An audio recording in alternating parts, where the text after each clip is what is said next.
Olivier Véran appréciera certainement.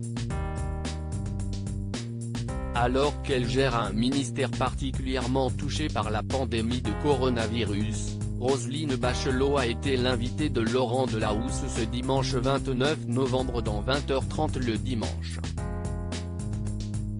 Après avoir évoqué la reconstruction de la cathédrale Notre-Dame, ravagée par les flammes en avril 2019, la ministre de la Culture a été questionnée au sujet des vaccins contre le Covid-19 par l'animateur. Un sujet brûlant. Si est-il quelque chose de très compliqué que cette logistique de la vaccination parce que les vaccins vont arriver par paquet, a-t-elle amorcé. Et de reprendre ses esprits, mais attendez. Je ne suis pas Olivier Véran. Pourquoi vous me posez cette question?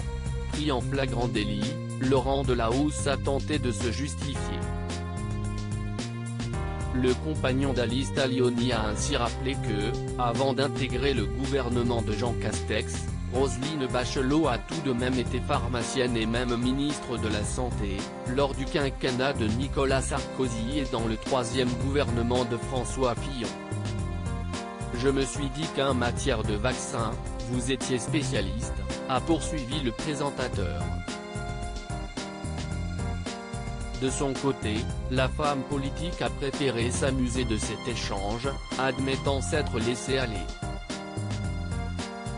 Tout d'un coup je me laisse embarquer. Vous êtes pervers, a-t-elle ensuite lancé, pointant son interlocuteur du doigt. Ce à quoi l'animateur phare du service public a répondu, non, plein de choses mais peut-être pas pervers. L'exécutif se prépare à la vaccination. La France est en ébullition depuis la dernière allocution d'Emmanuel Macron, diffusée mardi 24 novembre. Durant cette dernière, le président de la République avait annoncé qu'un vaccin serait bientôt disponible contre le coronavirus, qui sévit encore à travers le monde. Dans une interview accordée au JDD, ce dimanche 29 novembre, le ministre des Solidarités et de la Santé Olivier Véran a détaillé la stratégie vaccinale du gouvernement. On commencera quand on aura toutes les garanties, et nous mettrons tout en œuvre pour être alors opérationnel, a-t-il déclaré.